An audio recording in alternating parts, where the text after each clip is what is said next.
नमस्कार विद्यार्थी मित्रांनो, मी सागर जगताप सर पुन्हा एकदा स्वागत करतोय आपल्या YouTube प्लॅटफॉर्मवरती। पवित्र पोर्टल प्रणाली सध्या सुरू आहे आणि त्या संदर्भात शासनाने एक नवीन GR लॉन्च केलेला आहे किंवा पब्लिक केलेला आहे की ज्यामध्ये पूर्वीच्या असणाऱ्या नियमामध्ये आमूलाग्र असे बदल केले गेलेले आहेत। त्यातल्या बऱ्याचशा नियमांविषयी आपण मागच्या व्हिडिओमध्ये इन्फॉर्मेशन दिलेली आहे, कशा पद्धतीने बदल केला गेलेला आहे। आता एक नवीन बदल जो आहे, शाळा माध्यमानुसार संधी कुणाला या संदर्भातील संपूर्ण माहिती त्या GR मधील आपण या ठिकाणी विद्यार्थ्यांना शेअर करतोय, जेणेकरून त्या बदला संबंधीची माहिती त्यांना मिळेल आणि पुढे या प्रणालीचा मध्ये ज्यावेळेस ते पोर्टलवरती रजिस्ट्रेशन करतील किंवा प्रत्यक्षात या प्रक्रियेमध्ये समाविष्ट होतील त्यांना या संपूर्ण बदलाविषयी माहिती असेल। तत्पूर्वी चॅनलला नवीन असाल तर चॅनलला सबस्क्राईब करायला विसरायचं नाही, व्हिडिओ शेअर करायचा अशा मित्रमैत्रिणींपर्यंत तुमच्या की जे हे प्रक्रियेशी संलग्न आहेत आणि पुढे जाऊन त्यांना या संपूर्ण माहितीविषयीचा किंवा माहिती घेऊन त्यांना या गोष्टीचा पुढे फायदा होईल। विद्यार्थी मित्रांनो, आपल्याला माहिती आहे की सध्याच्या घडीला TET संदर्भातल्या जे काही प्रक्रिया चालू आहे त्या संदर्भातली TET किती अनिवार्य आहे आणि नुकतंच बघतोय आपण त्याचा रिझल्टही पब्लिक करण्यात आला आणि ज्यामध्ये बसणाऱ्या विद्यार्थी आणि पास आउट होणाऱ्या विद्यार्थ्यांच्या संख्येमध्ये खूप अशी तफावत आहे, त्याची काठिण्य पातळीचाही तुम्हाला अंदाज असेल। आता संधी परत एकदा तुम्हाला मिळते आहे, एक महागुरु 1.0 या batch through Balasaheb Shinde sir तुम्हाला मार्गदर्शन करणार आहेत, ज्यांचे मुख्यतः 2 विषय आणि TET साठी सुद्धा याला व्हॅल्यू अत्यंत आहे, मराठी आणि इंग्रजी। त्याचबरोबर महाराष्ट्रातील सर्वोत्तम शिक्षक वर्ग तुम्हाला मार्गदर्शन करणार आहे। त्यांचा असणारा आतापर्यंतचा अनुभव आणि अनेक विद्यार्थ्यांना TET पात्रता धारण करण्यासाठी त्यांचं असणारं मोलाचं मार्गदर्शन लाभणार आहे। पेपर 1 असेल, पेपर 2 विषयीचे संपूर्ण डिटेल स्क्रीनवरती आहेत। अगदी त्या अनुसरूनच आपण गुरुवर्य 1.0 बॅच ती खास असेल, जे रुजू असणारे शिक्षक वर्ग आपल्याला माहिती आहे आता त्यांच्यासाठी सुद्धा अनिवार्य झाली आहे TET आणि अगदी त्यांना अनुसरूनच आपण त्यांच्यासाठी सुद्धा पेपर आणि पेपर 2 याची परिपूर्ण तयारी बाळासाहेब शिंदे सर यांच्या मार्फत होणार आहे। सर्वोत्तम टीमही तिथेही लाभणार आहे।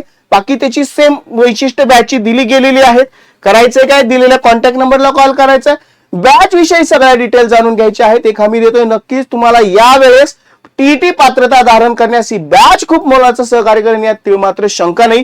आता बघूया त्या GR संदर्भातले जे काही फेरबदल केलेले आहेत, कारण आपल्याला माहिती आहे इथून पुढे हे बदल माहित असणं गरजेचं आहे। खूप मोठे आमूलाग्र बदल आहेत, त्यातलाच आपण बघतोय की जो आता ज्याच्याविषयी आपण चर्चा करतोय की कशा पद्धतीने या बदल केले गेलेले आहेत आणि त्याचा पुढे इम्पॅक्ट काय होऊ शकतो त्या संदर्भात। आता 4था जो नियम आहे, अगोदर असणारा नियम आणि त्या नियमामध्ये काय बदल केला गेलेला आहे ते पाहूयात आपण। शासन निर्णय दिनांक 19/6/2023 मधील त्यावेळेचा असणारा जो पूर्वीचा नियम काय होता, बालकांच्या मोफत व सक्तीच्या शिक्षणाचा अधिकार अधिनियमन 2009 मधील तरतूद होती। काय होती तरतूद? प्राथमिक शिक्षकांकरता म्हणजे 1 ते 8 प्राथमिक शिक्षक वर्ग शैक्षणिक व व्यावसायिक अर्हता व शिक्षण पात्रता परीक्षा अनिवार्य करण्याबाबत निर्गमित करण्यात आलेला शासन निर्णय क्रमांक दिसतोय। काय नियम आहे? तरतुदीनुसारच सेमी इंग्रजी अध्यापन शिक्षक पद्धतीत अवलंबिणाऱ्या शाळांमधील शिक्षकांची शैक्षणिक अर्हता, व्यावसायिक अर्हता व शिक्षक पात्रता परीक्षा अनिवार्य राहील, हे तर कन्फर्म होतं। तसेच संबंधित शाळाकरता मंजूर शिक्षकांपैकी किमान 1 शिक्षक इंग्रजी माध्यमातून शिक्षण शास्त्रिका पदवी DTED धारण असणे आवश्यक आहे। हा पूर्वीचा असणारा नियम आणि इथून मागे जेवढ्या टेट 1 असेल 2 असेल याच नियमाचा अवलंब केला बघत होतो आपण, तरी सुद्धा बऱ्याचशा जागा रिक्त राहत होत्या किंवा तिथं शिक्षक वर्ग तेवढे उपलब्ध होत नव्हते। आता त्या नियमामध्ये काय बदल केलेला आहे तो जाणून घेणं गरजेचं आहे, कारण खूप मोठा दुर्गामी परिणाम या गोष्टीचा पुढे होणार आहे या भरती प्रक्रियेमध्ये। नियम जो पूर्वीचा आहे त्याच्यामध्ये काय बदल केला गेलेला इथं दिसतंय। सेमी इंग्रजी अध्यापन शिक्षक अवलंबिणाऱ्या शाळा शिक्षकांपैकी शैक्षणिक व्यावसायिक अर्हता नियम पात्रता अनिवार्य आहे।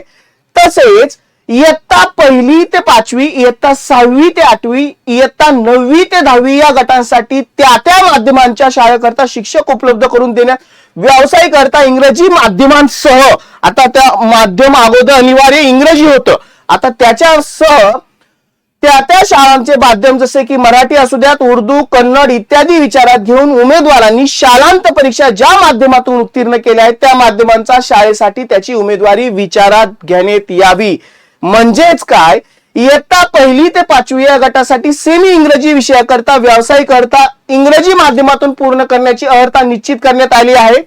त्या सामाजिक प्रवर्गासाठी असे उमेदवार उपलब्ध न झाल्यास, हा महत्वाचा मुद्दा आहे, असे उमेदवार उपलब्ध न झाल्यास अशा रिक्त राहणाऱ्या पदांसाठी नव्याने जाहिरात देऊन उमेदवारांसह उमेदवारांची व्यावसायिक अर्हता इंग्रजी माध्यमातून पूर्ण केली नाही. मात्र हा सर्वात महत्वाचा, 12वी विज्ञान किंवा BA MA इंग्रजी किंवा BSc MSc अशी अर्हता धारण केलेल्या आहेत अशा उमेदवारांना पात्र समजण्यास मुभा देण्यात येत आहे.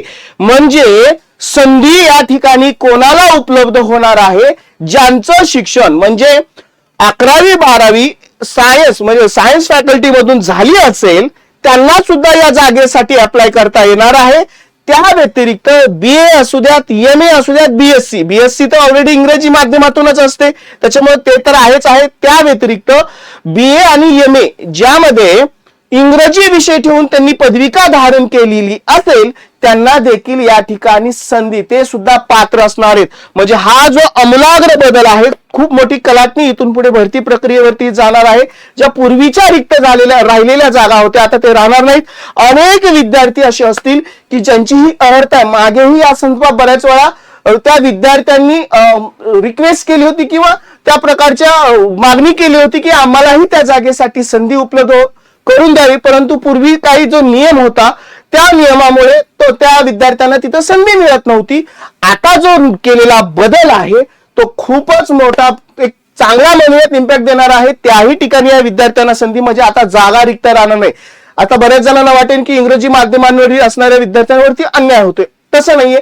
कारण त्या ठिकाणी त्यांना संधी पण मिळणार आहे. त्या व्यतिरिक्त ज्या रिक्त राहणाऱ्या जागा आहेत त्या ठिकाणी ही जी अर्हता धारण असणारे विद्यार्थी आहेत त्यांना सुद्धा संधी उपलब्ध होणार आहे. विद्यार्थी मित्रांनो, माहिती खरंच इम्पॉर्टंट आहे. इथून पुढे जी काही भरती प्रक्रिया आता बघतोय आपण, पवित्र पोर्टल प्रणाली चालू आहे आणि त्यामध्ये ह्या नियमाची अंमलबजावणी होईल. त्यामुळे इथून पुढे आपल्याला या सगळ्या गोष्टी, वेगवेगळे 4 शासन आपल्याला GR आलेले आहेत, त्या पूर्वीचे असणारे नियम आणि नंतरचे असणारे नियमामध्ये बदल हा समजून घेणं गरजेचं आहे. त्यामुळे इथून पुढच्या भरती प्रक्रियेमध्ये आपल्याला खूप या गोष्टी महत्वपूर्ण ठरणार आहेत.